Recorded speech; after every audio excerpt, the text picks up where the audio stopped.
Assalamu alaikum, dear students of class second year. I am Professor Chand Shahzad, the Department of Pakistan Studies, the Concept Academy. In the previous lecture, we discussed about what kind of problems which were settled by the past government, who was created by Qaid Azam Rahmatullah Alayh on the early basis, and what kind of the initiatives and settlement of refugees, and what kind of the problems which were handled by the past government when Pakistan was created. So the Qaid Azam vision toward Pakistan that we'll discuss about the last lecture, last class, we discussed about what kind of the visions of Qaid Azam Rahmatullah Alayh toward the Pakistan کو کیسا دیکھنا چاہتے تھے, پاکستان کے بارے میں کیا سوچتے تھے. So on the any category of the people behalf as a Governor General, the Qaid Azam discuss all the point to those people that who are the position holder in the different department, and they gave their services for the early building of Pakistan. Pakistan کی جو ابتدائی عمارت تھی اس پہ قائد اعظم رحمۃ اللہ علیہ نے جن لوگوں کو نامینیٹ کیا, so he also advised to those peoples about the nationalism, about avoid the parochialism and regionalism.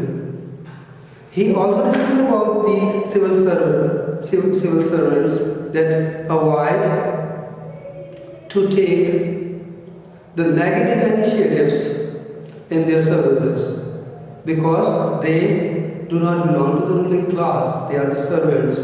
ٹھیک ہے, ایک طرف وہ لوگوں کو ہدایت کر رہے ہیں, دوسری طرف آنے والے لوگوں کا بھی ایک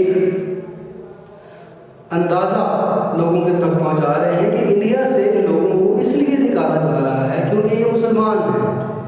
So today we discuss about the strategies for the solution of problems. Qaid Azam strategy. Qaid strategy.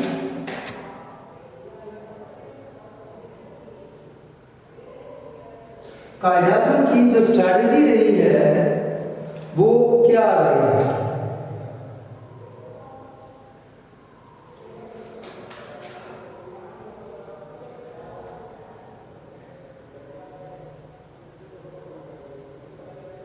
معاملات کو آپ رحمۃ اللہ علیہ کس انداز سے دیکھتے تھے اور کس طریقے سے ان کو سالو کرتے تھے؟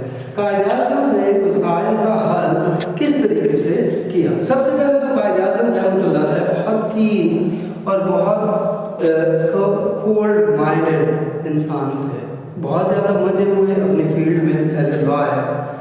اگر آپ کو قائد اعظم رحمۃ اللہ علیہ کی زندگی کے بارے میں بتایا جائے تو قائد اعظم رحمۃ اللہ علیہ جب بہت ارلی سٹیج پر تھے, یعنی کہ جب وہ میٹرک اور مڈل کے درمیان میں تھے, تو آپ رحمۃ اللہ علیہ سے جب اپنی بہن نے یہ کہا کہ آپ رات کو اتنی دیر تک کیوں پڑھتے ہیں, تو آپ رحمۃ اللہ علیہ نے یہ ارشاد فرمایا تھا کہ میں پڑھوں گا نہیں تو بڑا آدمی کیسے بنوں گا. تو قائد اعظم کو the title of محمد علی, قائد اعظم کا نام تو محمد علی تھا, قائد اعظم محمد علی جناح نام تھا, قائد اعظم تو ہم لوگوں نے ان کو ٹائٹل دیا.